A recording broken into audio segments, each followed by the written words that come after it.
Many thanks for staying tuned. It's still the conversation here on Lagos Television, and on this segment of the program today, we'll be taking a look at the Ecowas Court of Justice, and our guests this morning will be sensitizing us all, including you, the viewers, on what exactly the Ecowas Court of Justice does. And I'm sure that we all remember that this year, 2025, the Ecowas is celebrating its 50th anniversary, and I'm sure what we would also learn today would give us more insight into what this court does and how we all can partake of what they do. And so we have here the Chief Registrar of the Ecowas Court, Dr. Yauza Uro-Sama. Thank you for being on the program today. I hope I got it correctly. Yeah, okay, awesome. Okay, just to be sure.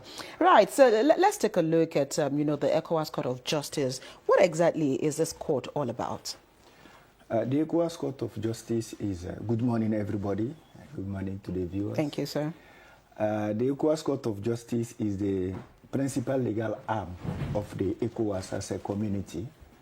You know, the Ecowas is made of many institutions. You have the Commission, which is the executive arm of the community. You have the Parliament, which is the legislative one. And you have other institutions, including the Ecowas Court of Justice, which is the judicial institution of the community. Okay. And it has a number of missions, and I believe that in the course of our discussion, you would definitely tell us some of that. You can as well just go ahead and tell us, because again, if we know that it is the judicial arm of the ECOWAS community, so what are some of the cases that the court is mandated to handle?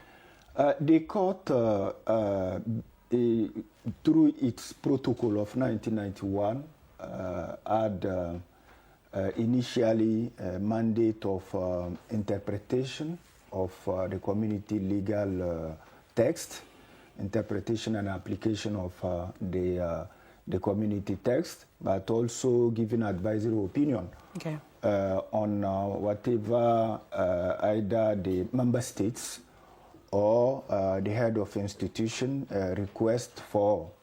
But the 1991 protocol has been amended by the one of January 2005, which expanded the mandate of the court. So beside the two core mandates that the court was entertaining, it has now the competence on human rights violations, on the preliminary rules, what we call also referral. For example, if at the national court a judge received a case and wanted to pronounce a judgment, once the community text, the legal text is invoked by any party, the national court has to stay action and request for the interpretation from the Ecowas Court of Justice before pronouncing its judgment. Beside that, disputes among member states can also be handled by the Ecowas Court of Justice, as well as the public service dispute, when a staff of any institution has an issue or dispute with the institutions. So after exhausting all the internal procedure, then it can also come before the Ecowas Court of Justice for redress. There are a number of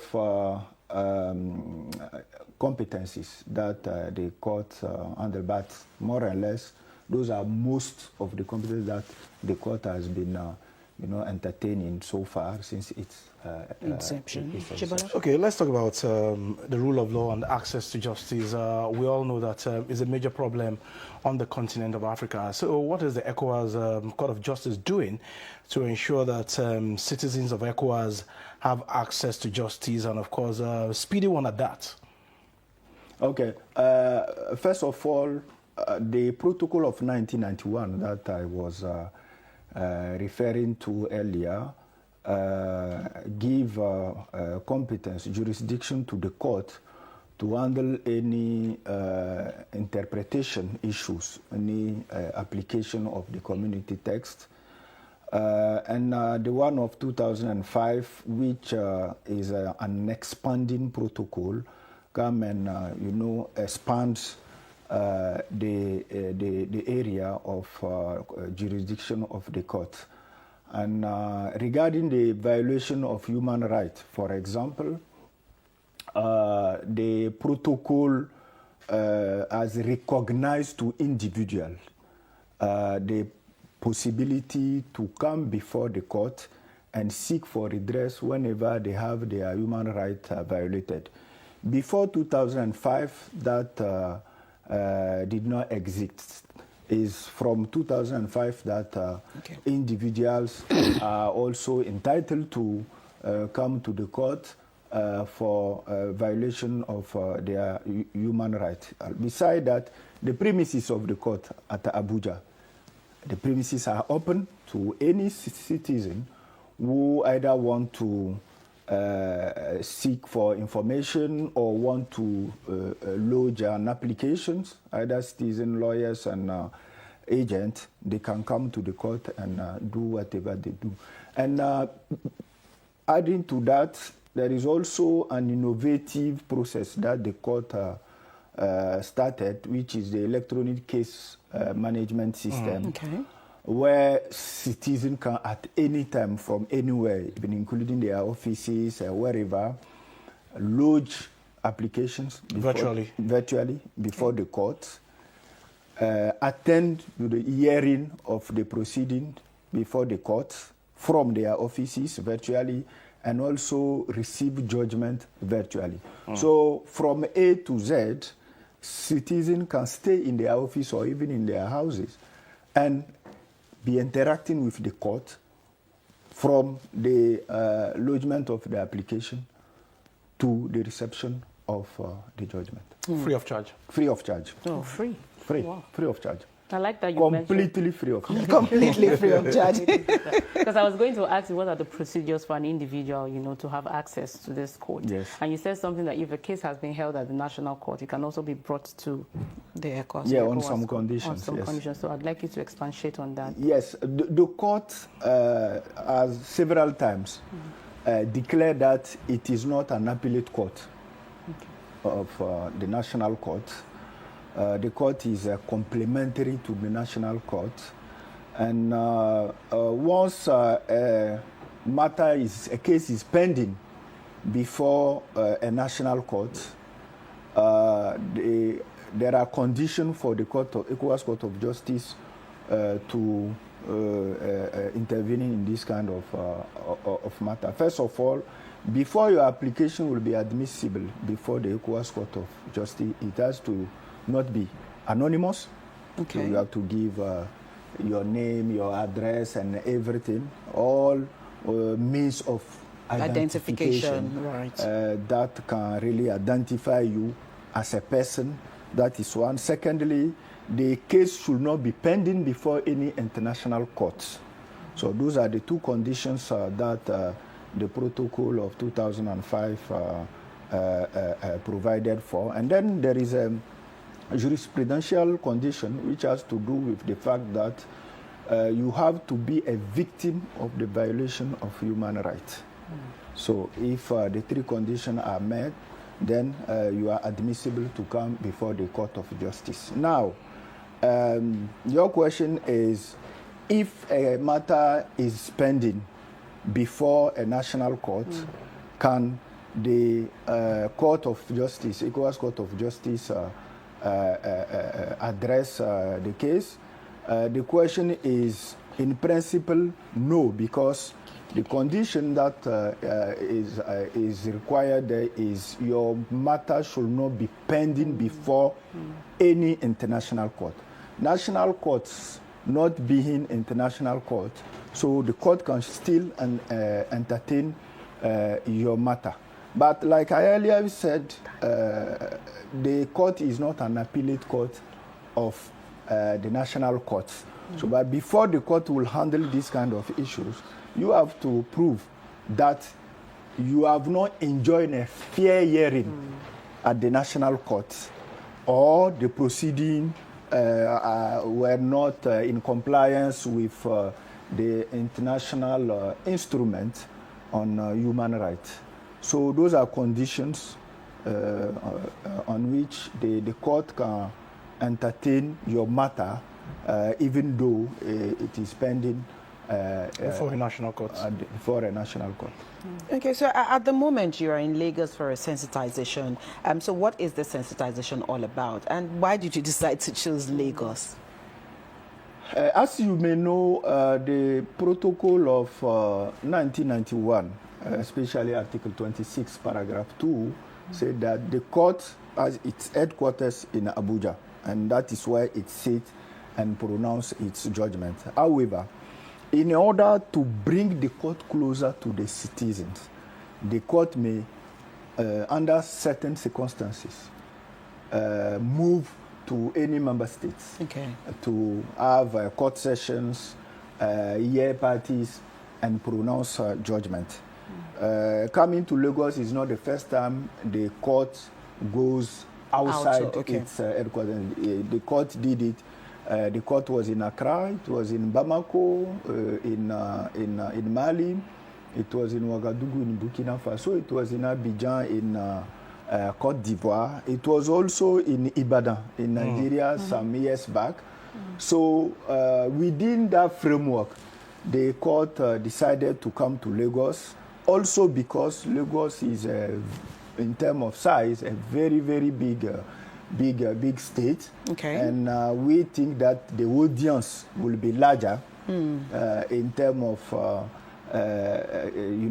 getting more stakeholders and also the citizens of the community to be informed about the court, its existence, and also raise all the stakeholders' knowledge about the court, its mandate, and how to file cases before the court, and why the court is coming out at the grassroots of the community citizens in order to be closer to them and to let them know that it's not difficult to actually file your case. It's not an elite court. It's for everybody. It's for everybody, even for the indigent. And in fact, when it comes to our prominent mandate, which has to do with the redress for violation of human rights, we believe that the indigent population are even more, important in this area than any elite personality. However, even some head of state former head of state have been coming to the court to seek redress. Yes, of course. So we have, I can cite President Yayi Boni from Benin Republic, for example. President Tanja Mamadou from Niger. For example, President Hussein Abre from Chad. Even though Chad is not an ECOWAS member state, but because he was residing in Senegal, so he lodged an application before the court to get his right recognized. But do you need a lawyer to help you file your case? It's compulsory. You need a lawyer or an agent. Or an agent. Yes, you need a lawyer because in order to ensure that the legal technicality the terms, the correct terms. So it's compulsory to be represented either by a lawyer or an agent. Yes. Okay. So, I'm sorry, Joy. So for those Lagosians whose rights might have been violated at one point or the other, this is an opportunity for them to seek redress in the ECOWAS Court of Justice. And two, over the years, what has been the kind of feedback or success story of the ECOWAS Court of Justice? Oh, the Ecowas Court of Justice has done a lot. There is a plethora of judgment that the court pronounced in the past. I can give you maybe 3 or 4. The first one has to do with the case between Adija Toumani Kourao against the Republic of Niger, where the court pronounced or enjoined the Republic of Niger to abolish slavery laws in Niger, because before that there were slavery laws in Niger and slavery was still going on. Okay. But from that decision, the Niger abolished all their its slavery laws. Okay. I can give a second case which has to do with Amnesty International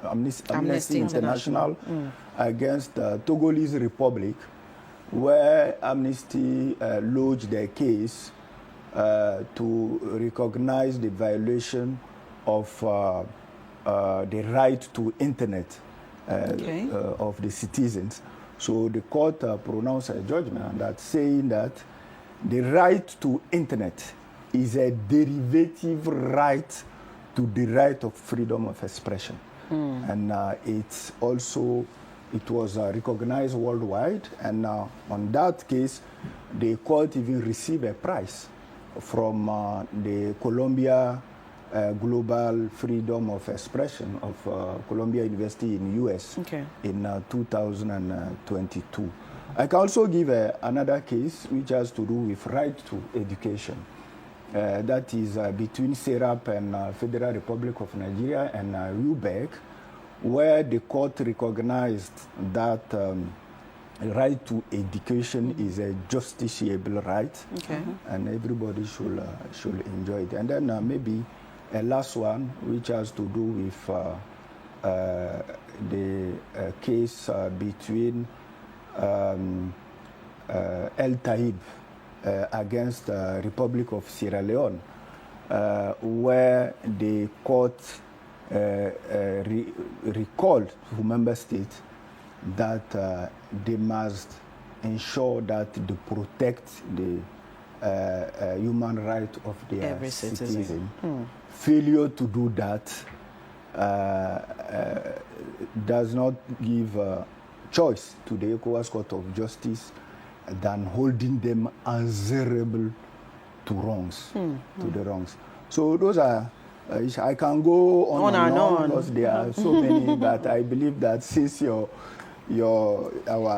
gathering here is limited in time, so let's just stop there. I can give other examples. There are like 30, 40, 50 cases where the pronunciation of the court really impacted seriously either in governance or in human rights violation. Sorry, Joy, let me just quickly, just to build on what you've said here. Have you had instances where the rulings of the court were not adhered to strictly? Have you had any cases? Yeah, we have. That's one of the challenges that the court has. It has to do with enforcement of the rulings. The rulings. As of today, the court has 21% of compliance rate of enforcement. Yes, and that is even one of the reasons why we are also in Lagos, because Nigeria is one of the member states who has a high number of compliance with the rulings, judgment that are not yet enforced, even though they are trying. They are trying to do that. That obviously is not a good thing. Yeah, of course. But I think we have started engaging them, and I believe that with time we will get the rate of enforcement increase, so as to increase also the credibility of the ECOWAS Court of Justice. The court was established by member states, and we always urge member states to ensure that they enforce the rulings, the judgment of the court, so as to ensure that there is a credibility, they increase the credibility of the Ecowas Court of Justice. Okay. So we have a problem with enforcement, but there are a number of measures that have been taken to overcome this important challenge. Are there other challenges that the court is facing? Yes. Indeed, the major challenge is has to do with enforcement. Why? Because there is a kind of limited political will of enforcing judgment, especially sometimes when they have a political, sensitivity. It's not very easy to enforce. Indeed, the court also has other challenges which has to do with the number of judges. Judges were 7, now they are 5, because there was a reduction of the number of judges in order to ensure that kind of rationalization of resources. You may recall that 3 member states left. Ecowas was made of 15 member states. Now they are 12 because the Sahelian countries, Burkina Faso, Mali and Niger, has left. So obviously there is a gap. A gap. Okay.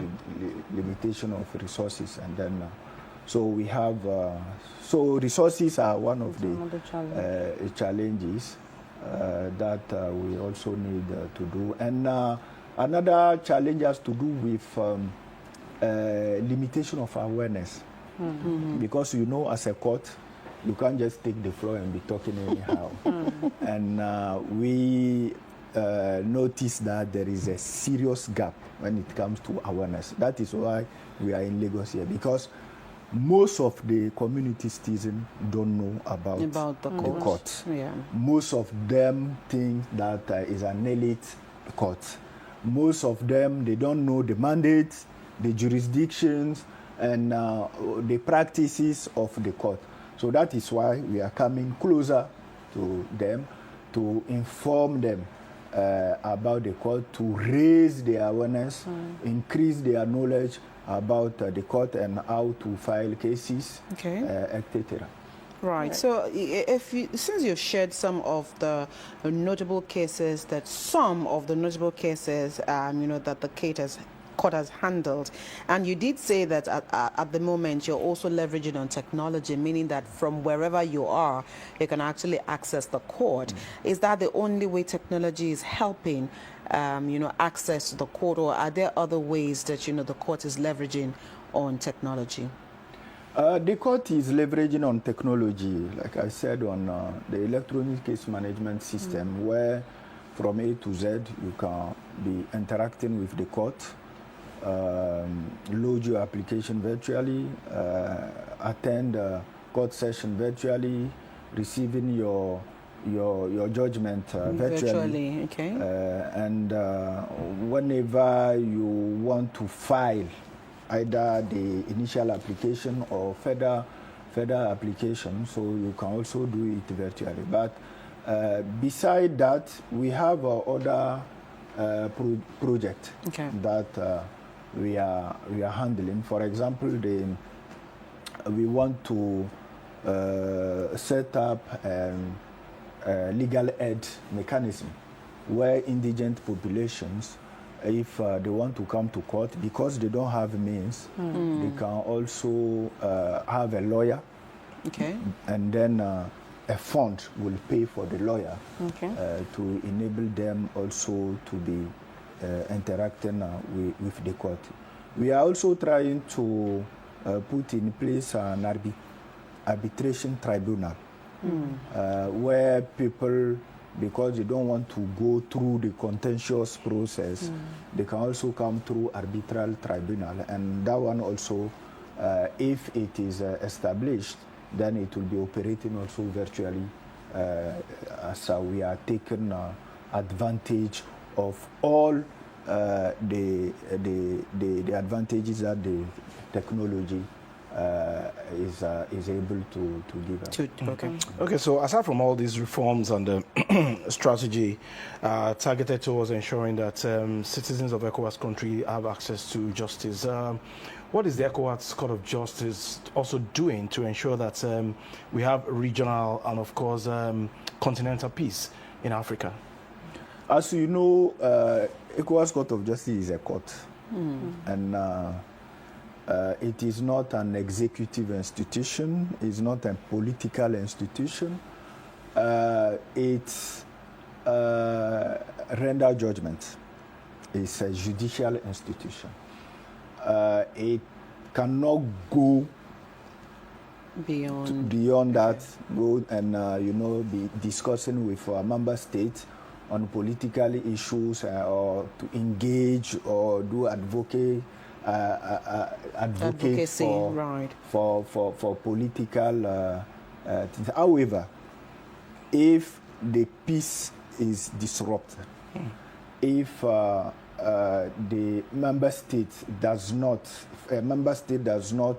comply with the protocol on democracy and good governance, or the one on prevention of conflict. So the court, if the court is seized, it can contribute in rendering decision, one, to maybe acknowledge the violation of the community text, two, and declare violation of any human right for any citizen, and then pronounce a judgment in order to contribute to bring peace wherever that peace is disrupted. Okay. Joy? In terms of engagement, what's the relationship like between the Ecowas Court of Justice and the Nigerian lawyers and judges over here? Okay. The protocol described a bit how the relationship should be between the Ecowas Court of Justice and the national courts, the judges. And one of the sessions that we had on 7th of May last week is a judicial dialogue between the court and the High Court judges. And through that judicial dialogue, it was very clear that, one, the Ecowas Court of Justice is not in competition with any national court. Two, the Ecowas Court of Justice is complementary to national court. Three, there is a serious need for the Ecowas Court of Justice and the national courts to collaborate in order to ensure that is established a kind of community legal order, that is a kind of legal and judicial framework that will be put in place in order to increase or foster collaboration, and also in the interest of the population, so that whenever there is a case before a national court and the citizen brings the same case before the Ecowas Court of Justice, so that there will not be any friction, any competition between the two types of the court. In a nutshell, is really a complementary role that the Ecowas Court of Justice has to play vis-à-vis the national court in order to ensure that there is a regional integrated legal and judicial system that will foster and enhance collaboration and partnership between the regional judges and the national judges, as well as with the lawyers. We have a framework where we work with lawyers of the region, and especially Nigerian lawyers, where from time to time they are invited in our international conference that we used to hold every year, where we discuss and exchange ideas on some legal topic that are prominent across the region. Okay, so is there also any collaboration with the international courts? Of course.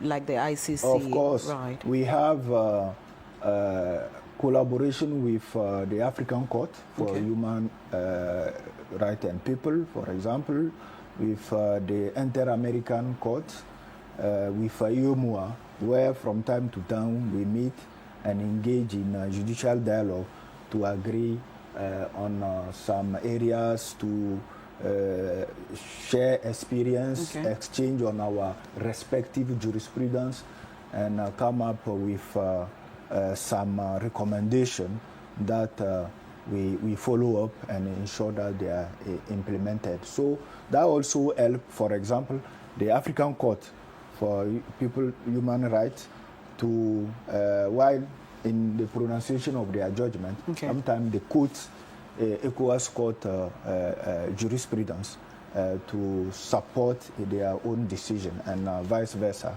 The ECOWAS Court also sometimes use the African Court jurisprudence to also get their own cases. All right, before we allow you go this morning, you did also mention that three countries are at the moment out of the community leaving 12.